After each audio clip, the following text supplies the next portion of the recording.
What's he doing now? He's writing. Hey, stop. Put the pencil back in his mouth again. He's blocked. How do you know? Because I'm a writer, and that's what I do when I'm blocked. I stare off into space and pretend I'm thinking, but what I'm really doing is mentally reorganizing my sneaker collection. Sometimes I do it by color, other times by date of purchase, and of course, if I'm really blocked, method of payment. Well, I think it is incredibly romantic watching a writer finding his muse right here in the Blue Shamrock. Well, I think it's about time he found his wallet. That deadbeat's been hogging table space for 3 nights now. Oh, Abe, don't be a Philistine. Well, what if he's a poet? Oh, that would be really good news. Poets always have lots of cash to throw around, being that they're so highly paid finding words that rhyme with Nantucket. Andy! How you doing there? Hello, Jack. All right. Hey, beer, please. Hey, Jack. You know that guy? Sure, that's Andrew Barton. No. Yeah, I met him a few years ago at NYU. He was teaching a course on the art of the short story, and I was giving a seminar called The First Amendment, A Slanderer's Best Friend. Oh, I read Manhattan Nocturne last year. Oh, it was the Book of the Month Club special. Oh, yeah, I read that. It was great. Then I returned it in time, got my $1 back, and kept the handy tote bag. You know, he bases all the characters in his stories on people he encounters in daily life. Like the rugged sanitation worker he sees at the bar one night, enjoying a hard-earned beer after a long day of toiling over the heaps of society's refuse. Oh, what these eyes have seen, what these hands have touched. Abe, can I have my own pretzel bowl, please? Hi, guys. Hey. Hey, I made some chocolate biscotti and they turned out too crumbly. I was gonna toss them. Always ask us. So, hey, listen. Anybody planning to go to the Strand Theater tomorrow night for the movie event of the year? What's going on? Oh, come on, I can't believe you don't know. They're releasing a restored print of Dr. Zhivago. Really? Dr. Zhivago is one of my favorite films. Now, Jack, this is not the doctor movie you saw at the Pussycat Theater about the freelance gynecologist. Well, I'm not gonna miss Zhivago. I hear they've done this whole state-of-the-art sound system, and you can actually hear Omar Sharif's mustache crack when it freezes. So, come on. Who's coming? Well, count me in. I can already smell the popcorn. All right. That's Jack. Who else? Sorry, not me. I don't ever see movies more than once. I mean, it's not like the story's gonna change. Wait a minute. Aren't you the woman that watched every Amy Fisher movie? Yes, but please, Jack, each actress brought something special to the role. So, how about you, Ray? Oh, gee, I'd love to, Dana, but I already promised my mom I'd have dinner at her place. Yeah, we'll eat in a simple kitchen. Off Grandma's china. Each chip a memory from the old country. Mom will have on her one good dress. And those stockings rolled down around her knees. Can we move along, please? Okay, so Ray is out. So now we've got me and Dana. Yeah, so it's Jack and me and who else? Who else? Hey, Dean, you want to go to the movies tomorrow night? I'm paying. Oh, I'd love to. I really would, but I'm off to visit Charles. My incarcerated husband, who got caught up in the tide of greed that we now call the 80s, leaving his attractive yet vulnerable wife and children to fend for themselves in this concrete jungle, this asphalt aisle, this canyon of stone, this New York. So that's enough. Abe! Oh, I knew it would come to this. Oh, now, come on, Abe. I know we see each other every day, but think of this as an opportunity for us to get to know each other better. Well, now, why the hell would I want to get to know you better? Pretty soon you'll be borrowing money from me, expecting me to listen when you've got something to say? No, I can't live like that. Well, I guess that leaves who? Jack and Dana. Huh. Oh, gee. Did I say it was free tomorrow night? You know, I'm not sure I can go. Same here. You know, I may go, I may not go. Oh, give me a break. This is ridiculous. You know you both want to go. And you're wasting our valuable time. Time we could be using to pick on Ray. Yeah. That's right. This is pretty ridiculous. I mean, you want to go to the movie, I want to go to the movie. What's the big deal if we go together? Well, it's just that I wasn't looking to start dating anybody. That's no offense, just. Date? Who said anything about a date? Dana, look, I mean, how does your mind work? You think every man in New York is interested in you? Yeah.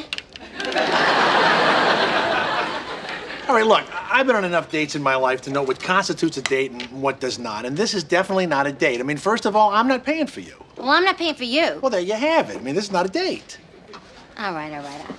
I guess we are being stupid about it. I mean, geez, if we can't go to the movies together. All right. So where do you want to eat first?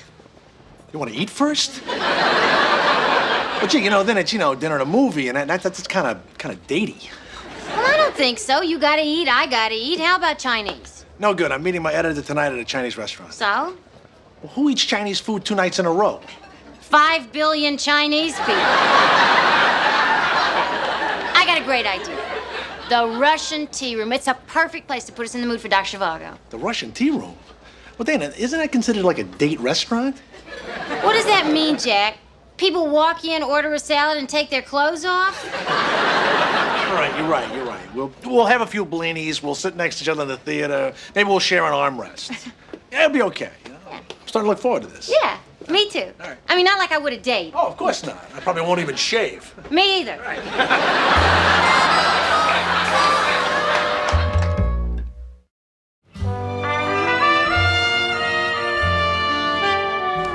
Good evening. Welcome to the Russian Tea Room. May I get you something to drink? Let's drink ice-cold shots of vodka and toast to a new beginning. Well, gee, I'm really not much of a vodka drinker. Well, if you're toasting something, there's nothing like champagne.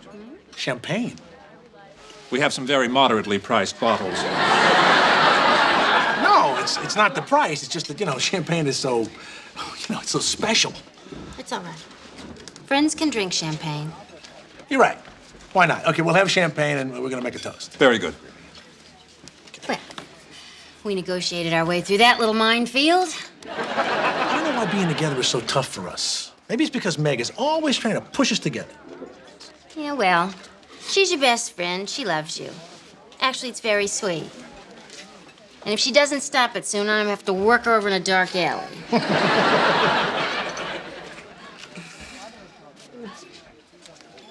Oh, wow. I thought it was Nick, you, oh my Dana. You look absolutely fantastic. Thanks. How do you? I didn't even know you were in the country. I heard you were traveling. Oh, well, I was. I decided to stick in New York for a while, Although I must say I do miss Rome. Yeah, God. Remember that time we saw each other at the Piazza Navona? Can I get some bread here, please? Just a little bread. And do you remember? I mean, we ended up getting in that argument with an insane cab driver who just, dumped us up on a dress step. Dana! Everybody else has bread. Where's our bread? And Nick, this is my friend, Jack Stein. Hi, Jack. Nice to meet you. I'm sorry I interrupted your dinner. We don't even have bread. So, Nick, it's so great to see you. I'll give you my number on the way out. Great. Enjoy. Bye. Well, so that was Nick. So what does Nick do to support himself? Nick is a record producer. Oh, a record producer. So he's one of those guys who bribes radio stations to play his hackneyed, rip-off lip-sync groups. But he seems nice. Actually, Nick is one of the all-time great guys. Why don't you go out with him? What are you trying so hard to fix me up for? I never even given it a moment's thought. What? You just asked me. I'm making conversation. Do you think there's something wrong with a woman who just wants to be alone for a while? No, it's just that, you seem smart, you have a pretty good sense of humor, and, you look kind of good. But I'm alone. Well, you're alone. You're smart and funny and you don't look so bad. What the hell is the bread, Where is that please? bread? No, it's not that I don't know how to drive. It's just that I'm not allowed to drive. You see, I get very impatient in traffic, and occasionally I just kind of drive up on the sidewalk, you see. I mean, they do that all the time in Italy. It's just, here they really frown on that. Well, if you ever decide to get out of the restaurant business, you can always drive a cab. Excuse me, we're here tonight at our 50th wedding anniversary, and we just have to tell you how much you two remind us when we were young. That's right. We were watching you, waiting for our table. You're just like we were at your age. Well, isn't that nice? Is this an anniversary for you two? No. Oh, but don't you worry. I can tell that he loves you very much by the way he looks at you when you're not looking. Really? Yes. Well, listen, good luck to you. Yes, good. Good luck, you two.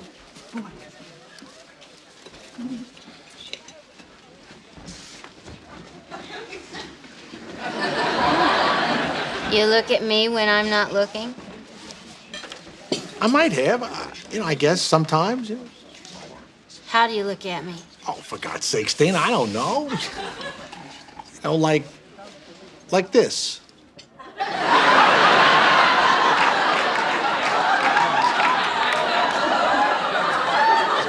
You look at me like that when I'm not even looking at you? Well, from now on, when I'm not looking at you, don't look at me. Just use that time to look around the room or check the floor for spare change or something. Oh, they want to toast me.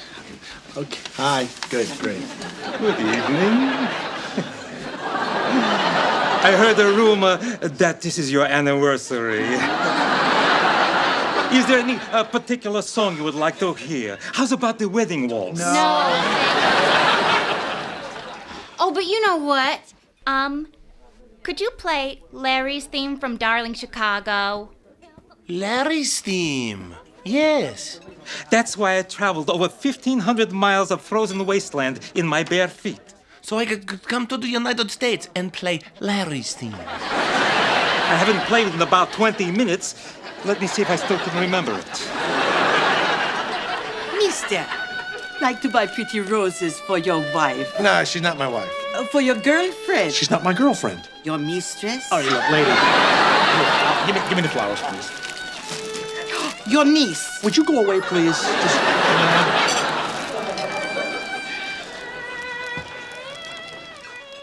Here. What are you doing? Well, I'm giving you the flowers. What am I going to do with them? I don't know. Just put them on the table.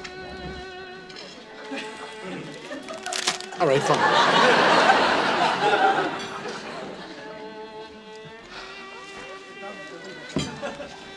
Where's the men's room? It's in the back to the right. Are you sure? Because I'm Jewish. I don't want to wander into some back room filled with Cossacks waiting to club me over the head with a giant peppermill.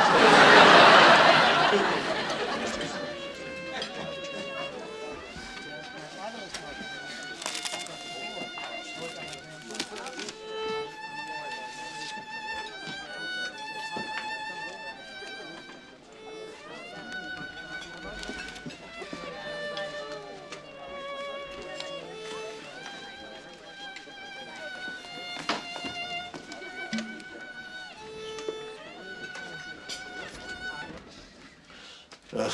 Oh, God, I never really liked this jacket. Really? Makes me look stumpy. And I'm not stumpy. No, you're compact. I should have shaved before I left. Can I use some of this cologne? Go crazy.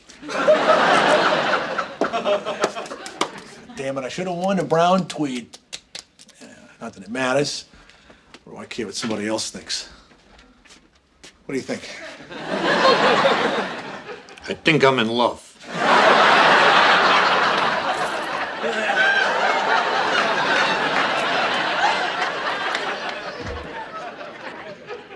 Well, you're back. And all in one piece. Were you wearing that when I left? Yeah, I took my jacket off because I was too warm.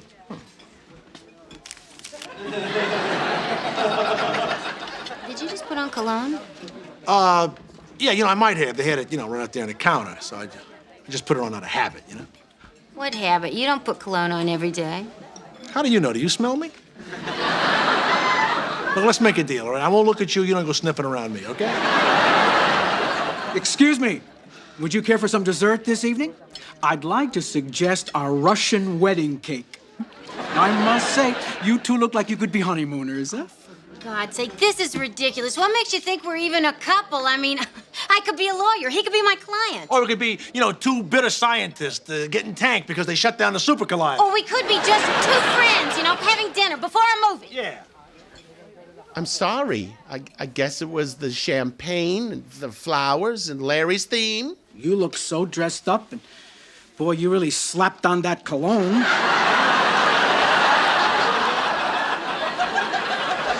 So, just coffee then? Black. Same. Very good.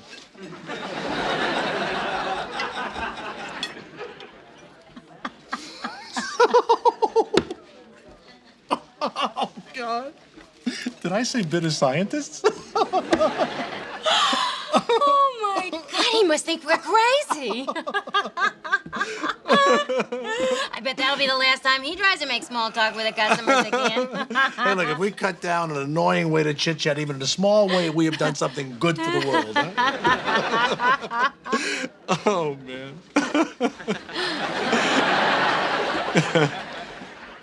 Why did you leave your hand there? What? Your hand. You put your hand on mine in what I thought was a friendly way, and you left it there. I did? Look, it's still there. Oh. You knew it was. Okay, I did, but after it was there for like a second, I suddenly got scared that if I took it away, you would think I was rejecting you. Why didn't you just take your hand away? Because I thought that if I did that, it would seem like I was rejecting you. Okay, on the count of 3. 1, 2, 3, break.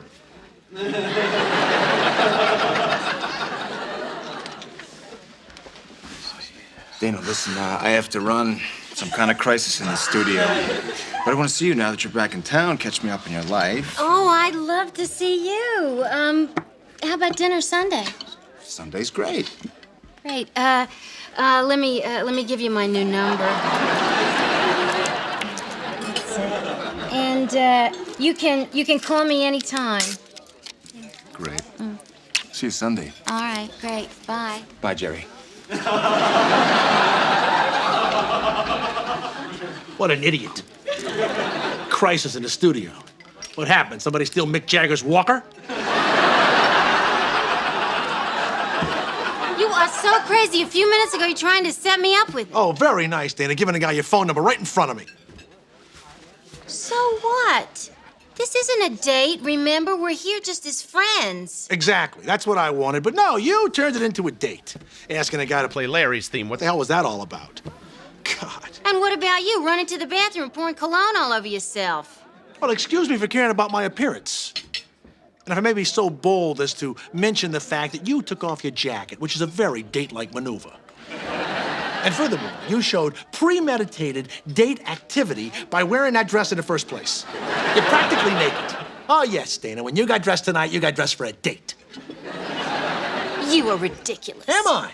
Let me just ask you one question, and I want the truth, as you sit there so innocently. Do your panties match your bra? Yes.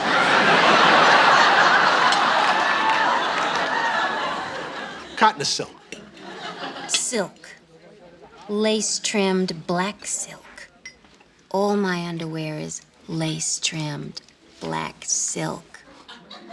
I sleep in it. I vacuum in it. I wish I'd have known that earlier when I was at your place. I'd have spilled something on the carpet. You know what, Jack Stein? It's a good thing you're doing so well on your own because you are nuts. And somebody would have to be equally nuts to want to go out with you. And you know what? With all those new miracle drugs out there, there's a lot less nutty women than there used to be. So you better hold on to those bachelor instincts because you're gonna need them. She just told me she was a hooker.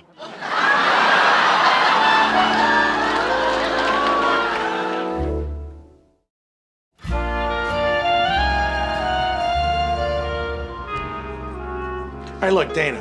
Look, I've known plenty of women in my life, plenty, and I've never come across anybody like you. Even Betty Friedan said I was charming for a guy who just didn't get it. You know, Jack, I think we just have to accept the facts. We're like fire and gasoline. All I'm saying is that we should be able to spend 5 minutes together without starting World War III. We're only hurting ourselves. I mean, we're the ones that didn't get to see Dr. Zhivago. I went. What? When I left, I went to see Zhivago. Without me? You went without me? I thought I would see you there. I bought you jumbo popcorn and everything. We had a huge fight. You stormed out of the restaurant. So? Who holds a grudge? I pushed the maitre d' a little bit on the way out, then I felt fine. You really bought me a popcorn? Sure. Can a friend buy popcorn for a friend? Oh, boy. You're really a piece of work, aren't you? Yeah, I know. And I wasn't even trying. Okay, I'm gonna use this ceasefire to make for higher ground. I'll see you tomorrow. Yeah. See you then. But you know, Ella Fitzgerald is playing a Rainbow Room next week, and I really want to go, and I thought I'd ask a friend. Really? Well, I love Ella. Want to give it another shot? I guess so. I mean, I like to live dangerously. No, except I just had a thought. I mean, if it's at the Rainbow Room. Oh, God. Dancing.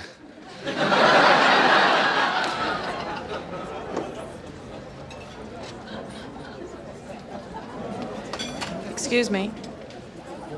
Are you gonna eat that pickle?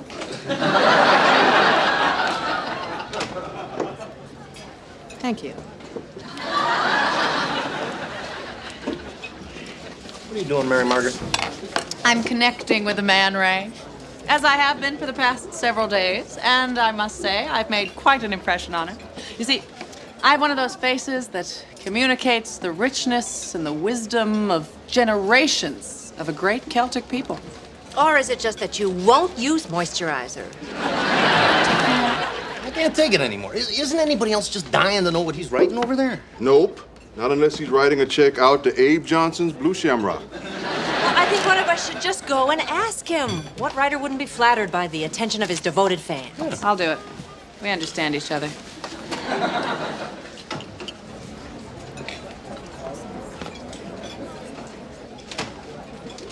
Hi. I'm sorry to interrupt you. I'm eating my fries. You can have the tomato slice. No. You see, we've been watching you write for the last couple of days, and, well, we couldn't help but wonder just what it is you're working on. Oh. Well, actually, I'm working in a new form, something I've never tried before. And I've got to admit, I could use a little input. Oh, that's great. All right, then let me ask you. Do you think Kramer would ever sleep with Elaine?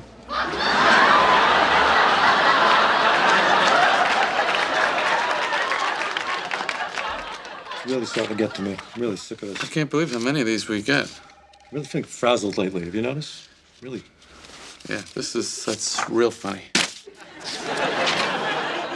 Did you see this by Andrew Barton? Andrew Barton? Yeah. He's big time, isn't Yeah. he? That's that writer. Yeah, I heard of him. He's wrote a script? Andrew Barton wrote a script? Kramer sleeps with Elaine. Yeah, that's funny. Yeah, that's real good. Graham sleeps with Elaine. Yeah. I really want to use that. Yeah. Different, though. It is. You would never expect anything. No, it's kind of unexpected. Andrew sleeping with Elaine. Andrew Barton. He's got this. It's a good time.